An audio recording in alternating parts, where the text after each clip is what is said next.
See if anybody can join us now. Can you see it? I see you, but I still don't hear you. It looks like sound is working, at least on my end. It's showing some green, but you don't hear it? Hold on. Testing sound. Can people hear me now? Oh.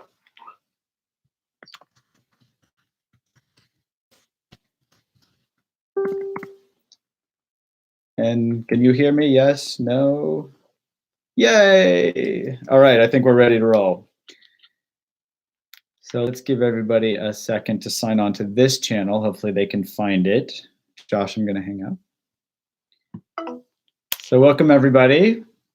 Sorry about those technical difficulties. That's why we're doing this as a pilot test for the office hours.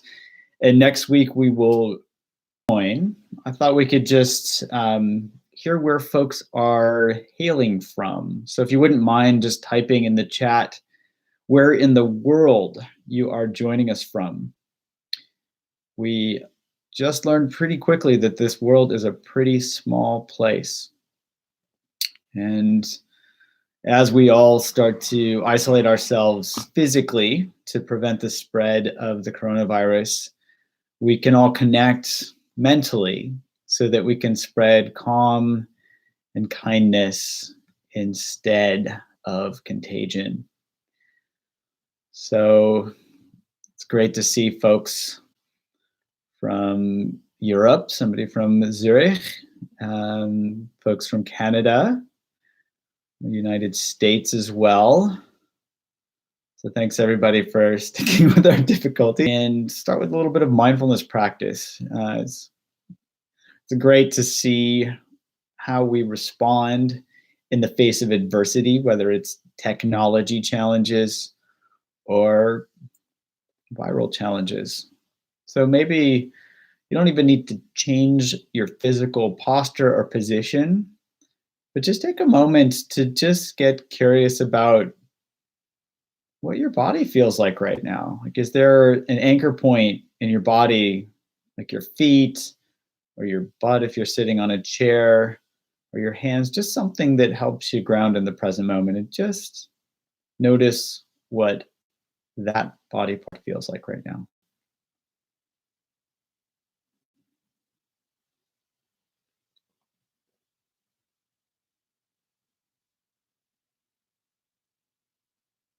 And maybe we could just collectively take a few breaths together, really consciously feeling that in-breath, really consciously feeling whenever our breath is ready to breathe itself out, feeling that out-breath. Maybe just doing that one more time on our own.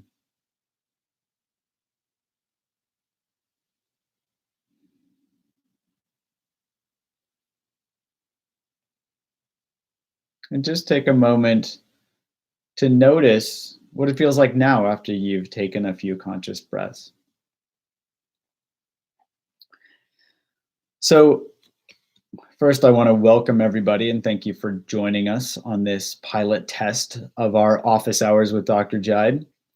You know, I've really been inspired by seeing so many people really step up when others are in need.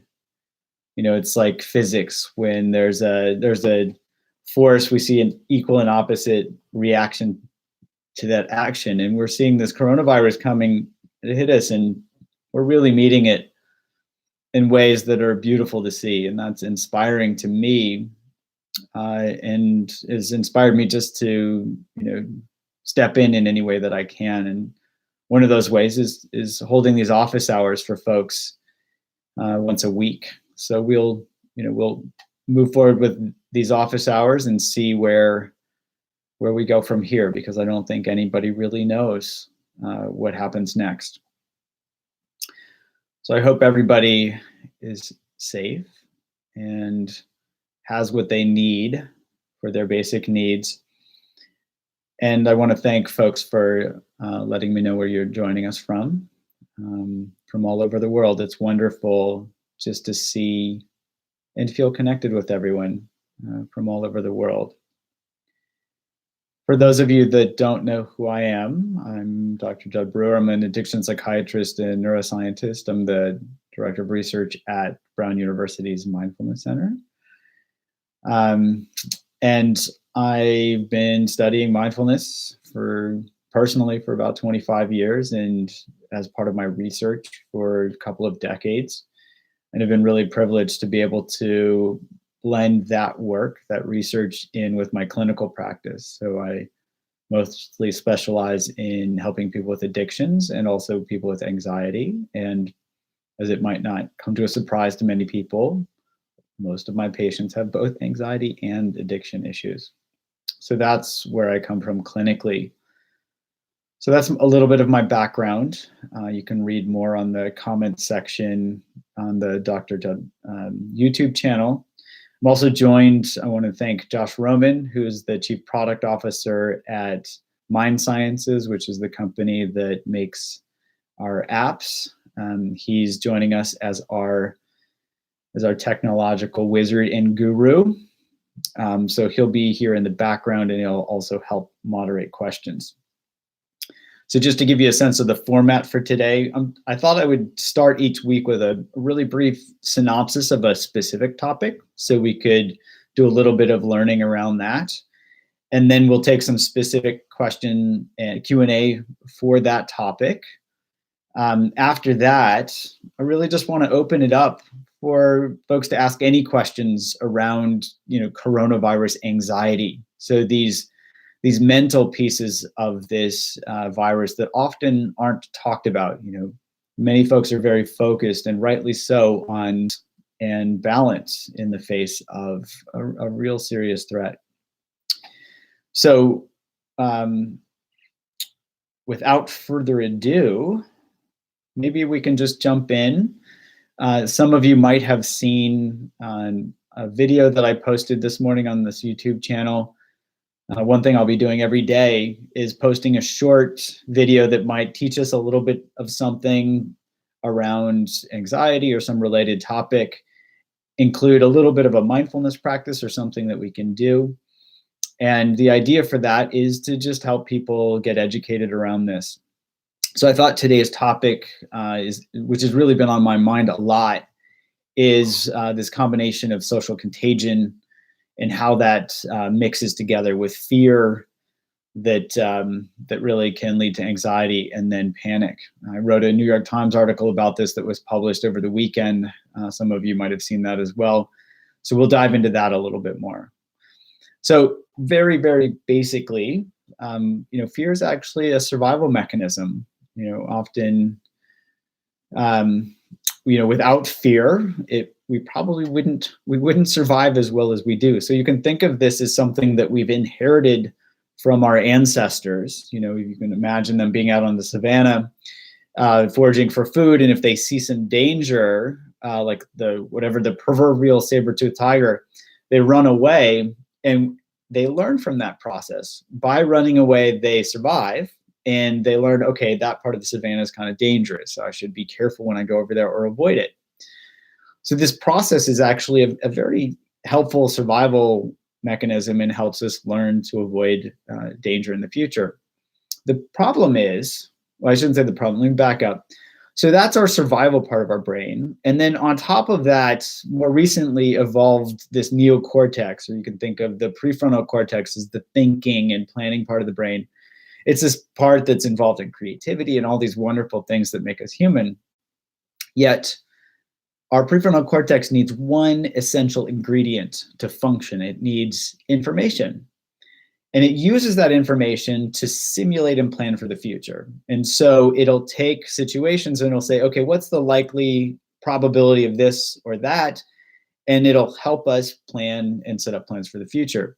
The problem is if we don't have good information, that prefrontal cortex still, kind of starts spinning its wheels and says, well, maybe this, maybe that, maybe that, maybe that. And then it spins out into anxiety.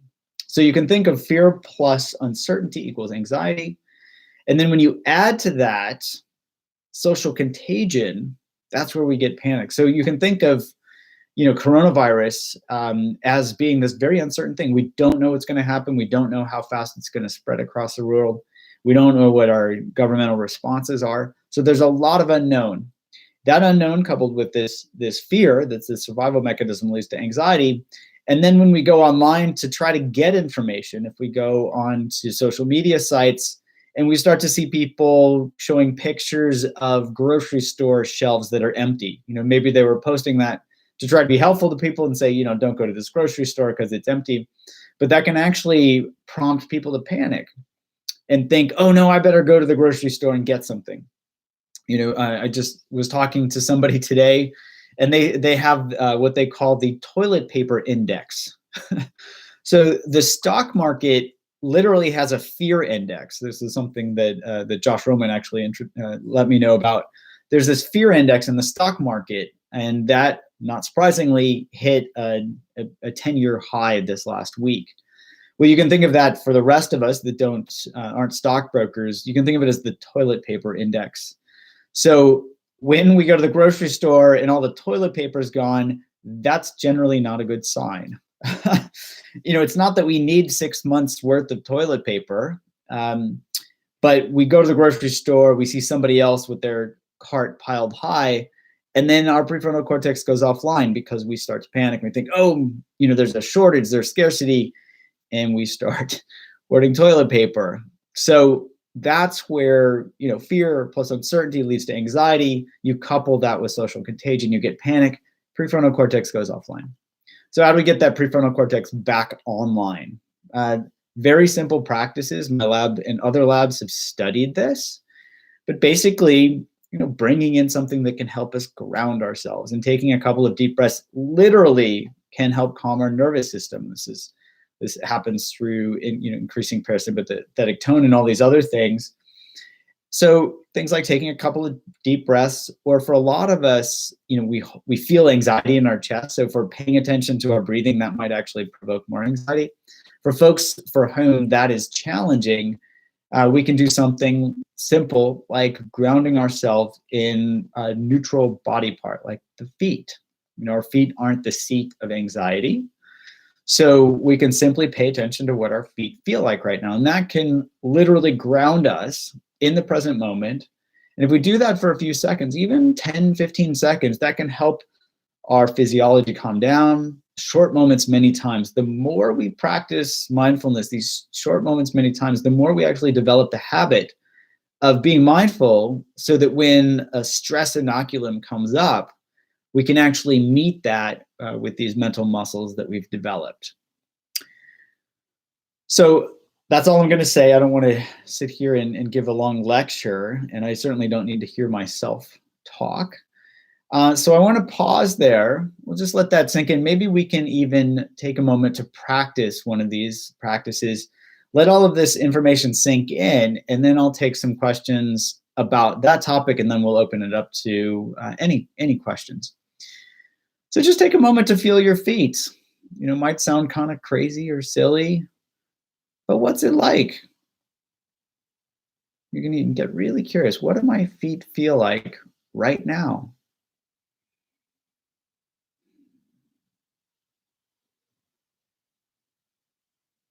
Just notice what it feels like to ground in your present experience in this moment with your feet. And if you so choose, you could even take a few conscious breaths.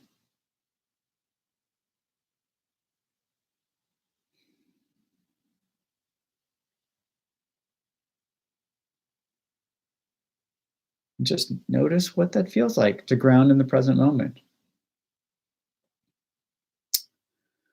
So I'm going to pause there, and folks can keep grounding themselves in the present moment experience. But if you have some specific questions, we'll just take a few minutes and open it up to questions about social contagion. If you have any questions about that, or maybe where you're noticing that or seeing that happen, let's start with those questions. Josh is going to moderate some of those and feed them over to me. And then we'll open up to questions more broadly.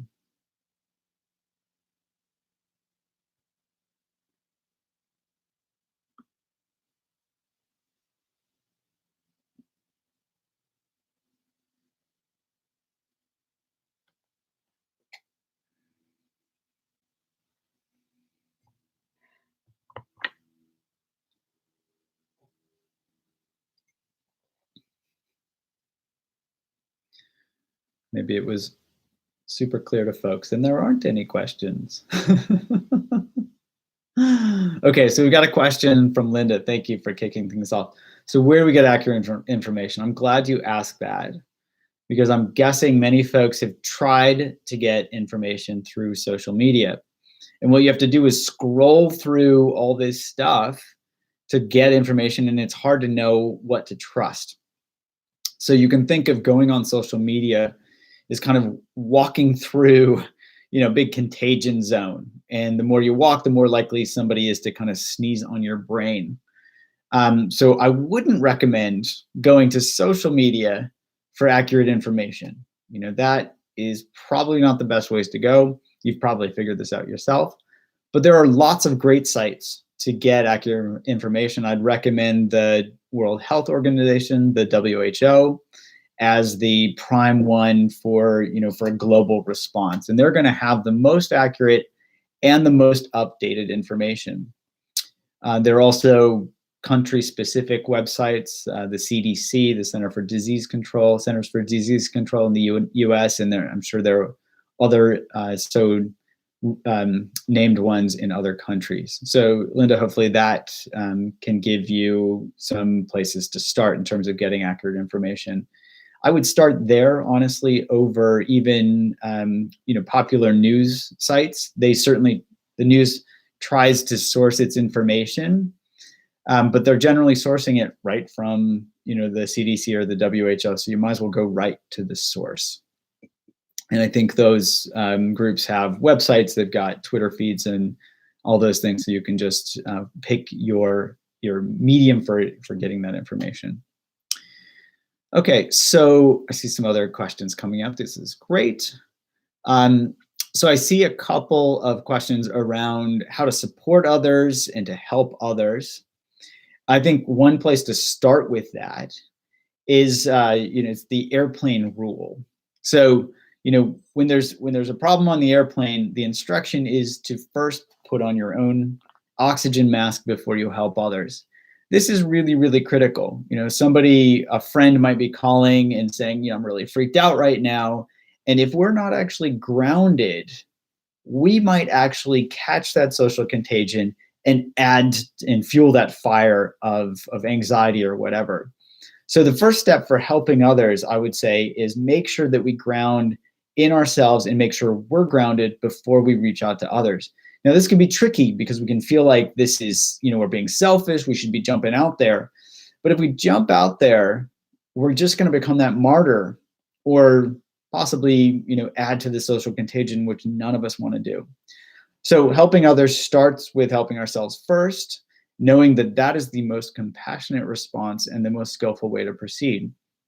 And then I think we can look to see what are our strengths, what are ways that we can really help others. I was just doing a podcast with the company Goop earlier today, and Elise, the moderator, was talking about how she and her friend will share voicemails with each other. And so she'll leave a voicemail of support for a friend. Her friend knows, answer this, but just when her friend picks up her call or the voicemail, he's got he's got some supportive voice there. And so it's just sitting there as a nugget of support for him. He does the same thing for her. So I would say find creative ways to support each other, whether it's voicemails, we can write emails to folks. I know it sounds kind of strange to write an email when texting is so much faster, but there are many ways that we can just sit down and compose something and let folks know that we're there to support. Many other ways to do that as well. One thing I was thinking about today in terms of supporting ourselves and others is one silver lining of this cloud that I would love to see is to see people going out and adopting pets from rescue shelters. So I'm guessing there are questions in this stream about really, how do we stay connected when physical contact is so important. Adopting a pet right now is a great thing that we can do because they generally do not carry the coronavirus. And it's some, it's a being not only in need, but that can reciprocate some really good affection. So that's one other thing I'll add. All right, so I'm going to pause there. I see a bunch of questions in the feed. Give me a second to sift through a couple of these, and we'll jump into another question. So there's a question around how can I give more power to hope and listen less to the catastrophic worst case scenarios my brain finds very likely to happen during a panic attack? That's such a great question. How can I give more power to hope and listen less to the catastrophic worst case scenarios my brain finds very likely to happen? So the first step in order to do anything is to ground ourselves. So here, grounding ourselves in awareness of our breath or feeling our feet or any of these brief mindfulness practices can really help that physiology calm down so our prefrontal cortex can go back online. Only then can we start to give more power to, hope and other types of things. And here I would say we can even tap into the power of our brain. So I've written a lot about this. We even we put together a short animation on my website that explains how reward value is something that we can actually hack into in our brains. And I won't go into all the details because it's a little complex. That's why we put this animation together. But basically, our brains are always comparing things. They're going to say, okay, if I see an apple and an orange, I'm going to pick which one I want to eat right now. And it generally picks based on how rewarding a certain behavior is, or a certain, let's say, food. So for me, this very finely tuned chocolate index, I like 85% dark chocolate, more than 70%, and I generally won't touch anything under 60%, all this stuff. So my brain is always comparing things, and it says, okay, when given a choice between, milk chocolate and dark chocolate, I'll always pick dark chocolate. What we can do is do two things. We can, one, see, when we get caught in catastrophic worst case scenario thinking, we can pause and ask ourselves, what am I getting from this? Is this actually helping me move forward right now? And just feel into what that feels like. Probably is adding anxiety right now, but not doing much else. So we can see how unrewarding that behavior is, that mental behavior, simply by paying attention to it. And then we can say, well, what's it like, when I there are all these good news websites. What's it like when I go and check the good news? Does that actually feel better when people are out there helping other people and I see this or whatnot? That, for me, it's a no-brainer. My brain loves this power of hope and the connectedness and the kindness that's out there.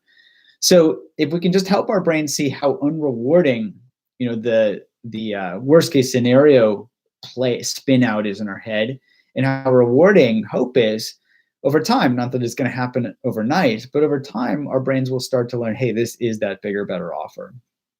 So hopefully that's something people can play with. Just to notice, okay, this is my mind spinning out in a worry habit loop. What's it like when I step out of this and give more voice to hope?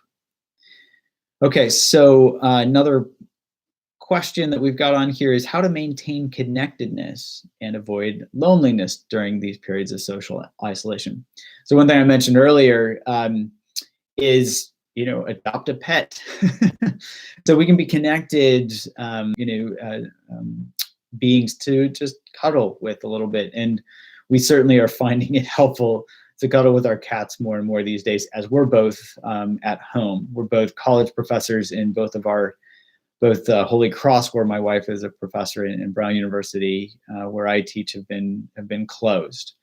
So there's a way that we can stay physically connected with our immediate family and our pets, and then we can also stay mentally connected with others in ways, phone calls, getting on Skype or Zoom, getting on Facebook, checking in on our friends, every couple of days, make sure they're okay, or just so that they know that we're thinking about them. So that's something that we can play. Community, don't leave this experience with mental trauma. That is a really good question. We could spend weeks and weeks talking about the neural mechanisms of trauma.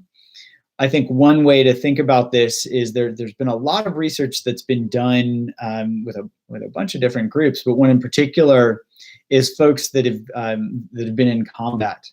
And there seems to be this bimodal distribution in science where there's this group and then there's this group.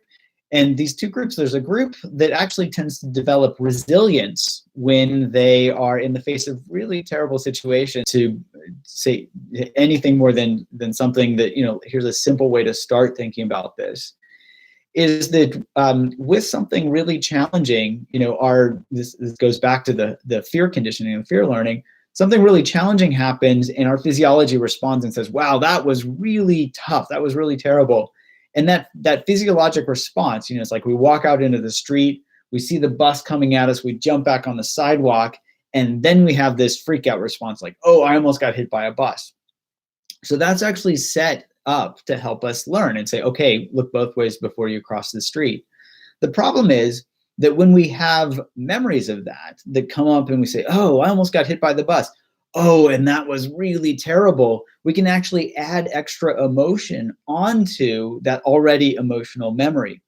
And then every time we bring it up, if we add more and more emotion, you can see how that starts to snowball as it gets bigger and bigger and bigger.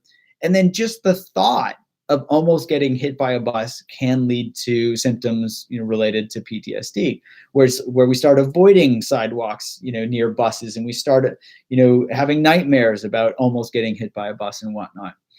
So what we can do is start to really understand, okay, here's this memory, this emotional memory.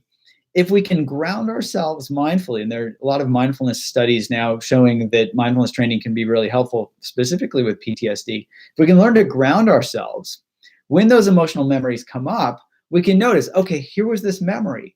Am I in danger now? We can pause, have our prefrontal cortex come online and say, wait, am I in danger right now? No, I'm not, right? I'm not having that bus bear down on me. So as we do that, we can have that memory come up and not lay down emotional, extra emotional baggage on top of that. And as we do that, that actually helps us develop resilience so that when something, potentially traumatic happens, we can see that as, wow, that was really tough, but we don't add to that and we don't carry it with us going forward. So that's just a kind of a really brief snapshot on how we can start to bring mindfulness in so that we don't develop mental trauma around something like this, and instead we work through this each day, one day at a time, and start to really see, okay, this is tough. We're all in this together. We can ground ourselves in our direct experience. We can look outside and say, okay, what else is true as compared to this memory or that memory? And we can move forward. So I'm going to pause there and check for another question. There's much more we could talk about developing resilience, but I'll stop there so we can keep going with more questions. There was a question around this you can think of anxiety as fear of the future, and so how do we stay present oriented rather than our mind spinning off into the future? This is such a good question. I think I'm going to actually put a video together around that and put that out in the next couple of days, like a 2-minute teaching on that. So briefly, a preview of coming attractions. We can think of our minds as these prediction machines, so to speak, where they're trying to predict the future. And as we have less and less information about the future, that's where the margin of error goes up, and we can start to worry more and more. As we worry more and more, that's where our minds can start to spin out of control. We think, okay, what's going to happen in a week? Oh, well, what's going to happen in a month? What's going to happen in 6 months? So we think, okay, I have to work from home now, but what if I lose my job? And how am I going to do all this stuff with, family members or my kids staying home as well? What if I lose my job in a month? And then we think, well, what if my company goes under in 6 months? What's going to happen to the world economy? So our brains can really spin out of control way into the future, but we have no idea what's going to happen in the future. We as humans are extremely resilient. So here, I would suggest we start by noticing, okay, my mind's spinning out into the future. Let me reel it in. And there's, here I look at my patients, my addiction patients are just so wise here. And there's this saying in 12-step programs, one day at a time. So they say, okay, well, it's really hard to know if I'm going to be sober in a month. And that can actually be really anxiety provoking. Well, I don't know if I can be sober in a month. So they reel it in and they say, okay, well, how about today? Can I be sober today? Yeah, I think I can do that. Okay, well, let's start with today. Let's take it one day at a time. We'll deal with today and then tomorrow. And we can even break that down more. If even thinking about to the end of today, we think of all the things we have to get done, or whether we're going to, be able to get to the grocery store or whatever, we can say, wow, end of the day, I don't know what that's going to look like. Let me reel that in a little bit. How about this hour? What do I need to do this hour? What that does is help us really consolidate and see what information we have that is accurate and updated. So for example, you can all check in with yourselves right now and ask yourselves, okay, am I hungry? Am I thirsty? Doesn't matter what the answer is, but you can actually check in and your physiologic state right now. If you know your physiologic state, that gives you accurate information to act on. We can do the same thing for whatever we need to do emotionally and psychologically. Okay, what do I need to do right now? Let me start there. Let me take it this moment and then take it to the next moment and take it to the next moment. And as we do, we've done what we need to do this hour. We've done what we needed to do this morning. We've done what we needed to do today. We can look back on the day and say, wow, okay, that was a pretty wild day, but I got through it. And then we can go to sleep. And instead of our mind saying, oh, no, what's going to happen tomorrow? We can reflect back on today and say, well, how did I do today? Okay, I made it through today. Let's take it one day at a time. So that's something I'll probably do a little bit more on the science on in the next coming couple of days. But I think that's a great topic for us to really focus on. Anxiety being fear of the future. Can we take it one day at a time? Can we take it 1 hour at a time, 1 minute at a time, 1 moment at a time? Okay, next question. I'm going to just take a moment to pause myself. So why don't you take a breath with me?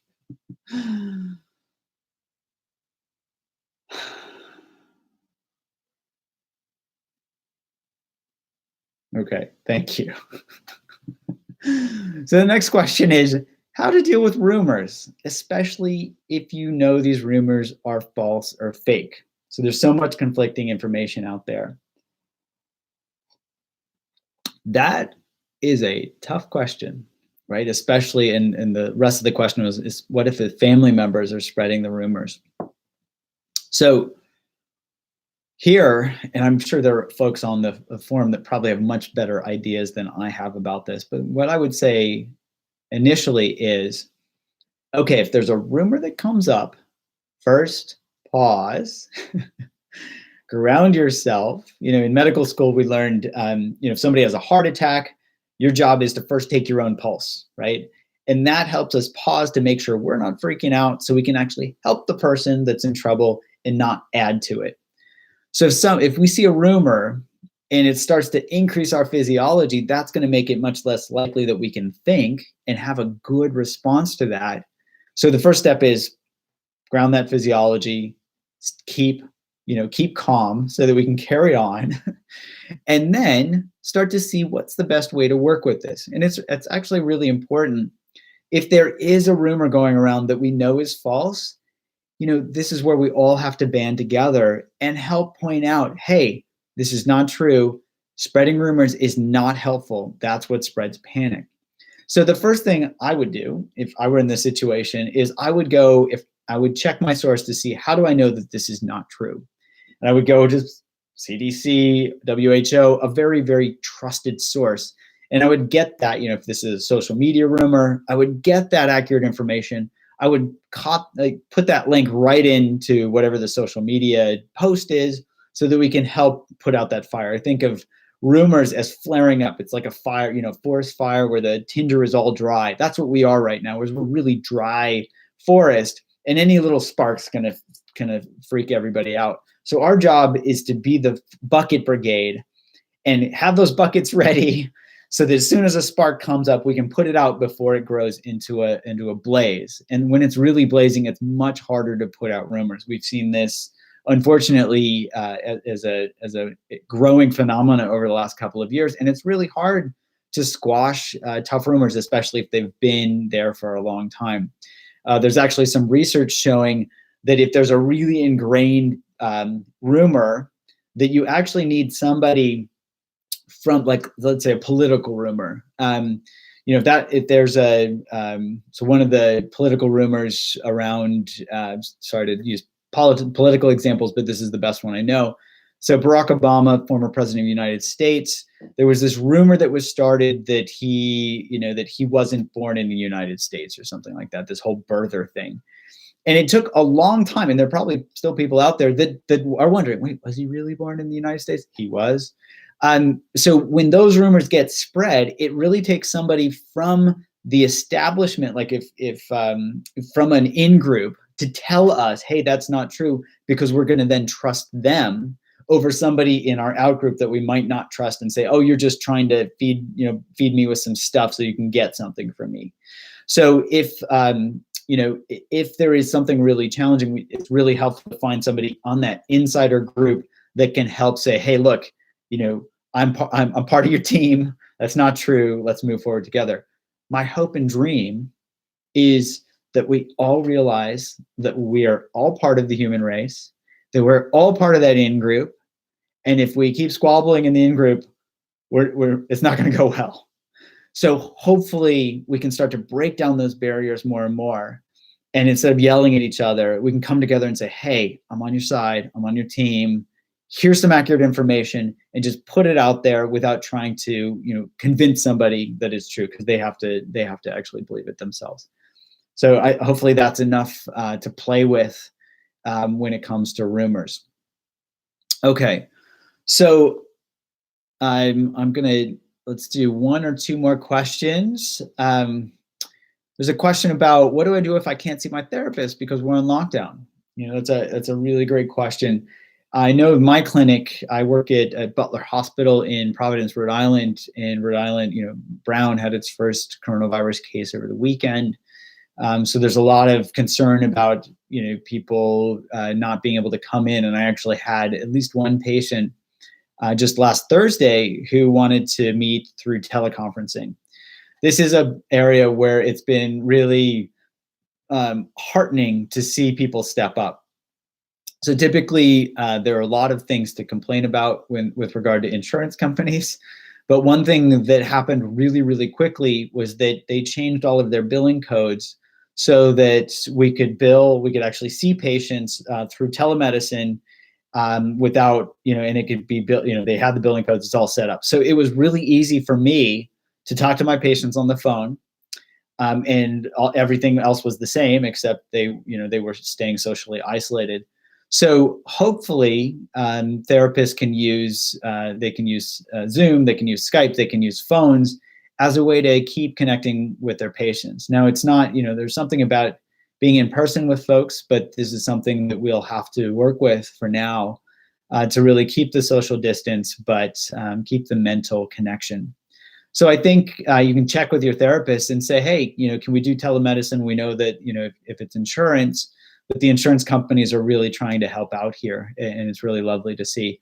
And I think they're even working with some of the laws and relaxing some of the laws around, penalties for physicians who need to, might not be telemedicine certified or whatever, to go ahead and talk to their patients. Don't want to spread a rumor.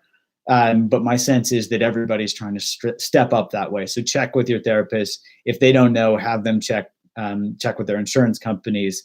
And hopefully that's something that can be really helpful for us to move forward. Because it's a reality. I think folks are going to need to find creative ways to work with their therapists when they're on lockdown. Okay, so there's another question here. Will drugs to calm anxiety and panic, like Xanax or even natural remedies, hinder my path to creating a solid mindfulness practice? I.e., do I need to feel that fear to beat it? Yes, I'm not laughing because that's an easy question, but it is a really, really good question. the way I think of this is that it's hard to practice mindfulness when our prefrontal cortex is completely offline, when we are so freaked out that we can't even access awareness, where it's just our body is like this bonfire, it's so hot. It's what are we going to do? So here I think of this as the med check. So I have a lot of patients on medications, and I have a lot of patients on meditations. And I have a lot of patients on med. So medication and meditation. So somebody comes to me on a medication, and that's really helpful for them. I start to layer in mindfulness practices as appropriate and help them start to develop a baseline level of mindfulness so they can see, okay, this little stressor, that little stressor, I can work with this.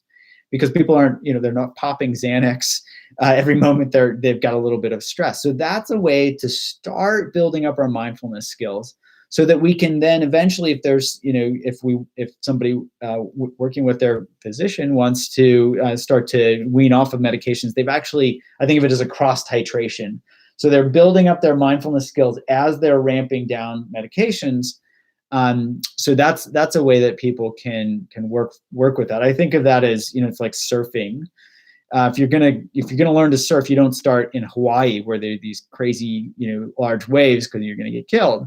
But you start somewhere where there are mild waves and you learn to surf. And as you learn to surf and you build your confidence, then you can go surf those bigger waves. In that same way, some of these medications can really help us have that grounding where things are small waves rather than, if we're not on medication, everything feels like a big wave. So hopefully that answers some of these questions. Again, I'm speaking generally. I can't give specific medical advice, but you can certainly talk to your clinician about this stuff.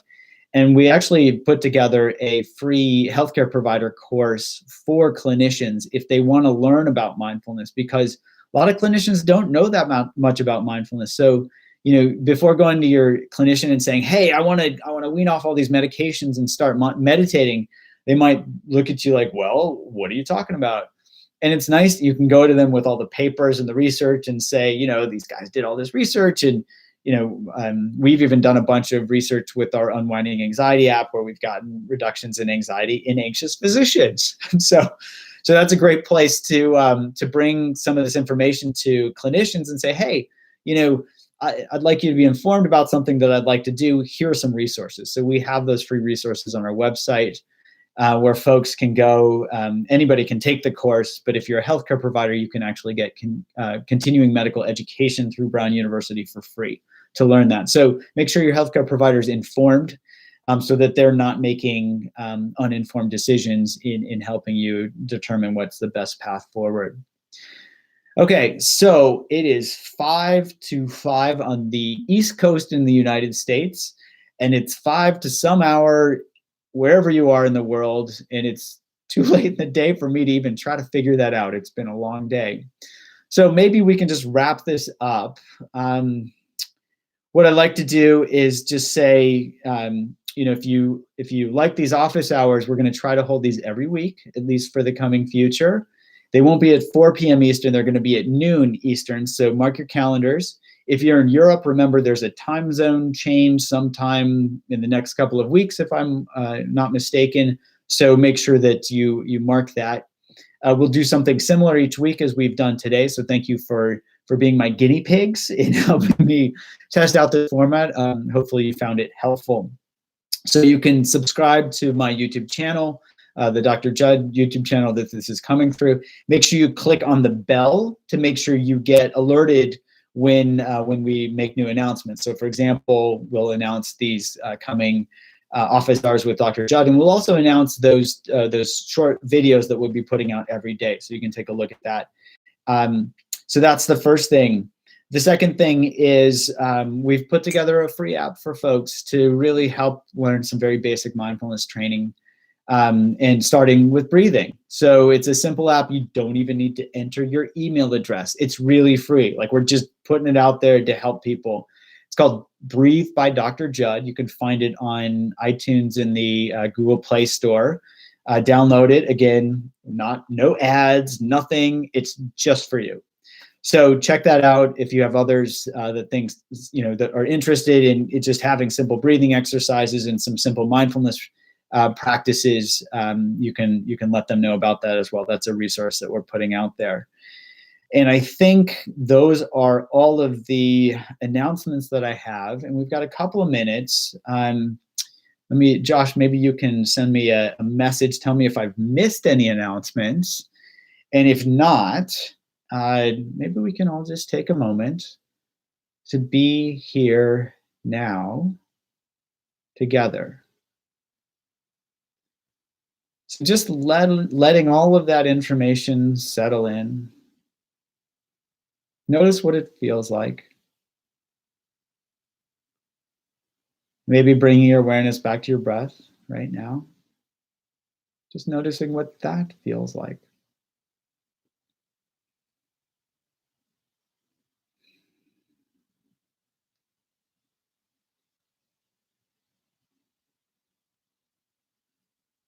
And then maybe just noticing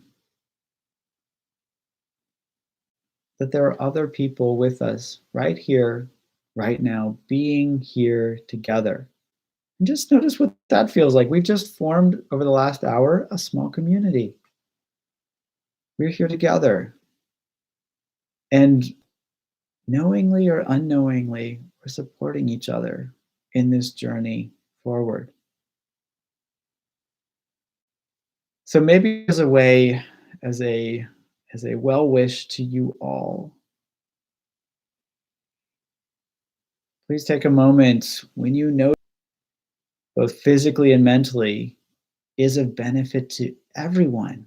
Because when you're resilient, you're putting that, that's that mental hand washing that you're doing to prevent the spread of social contagion.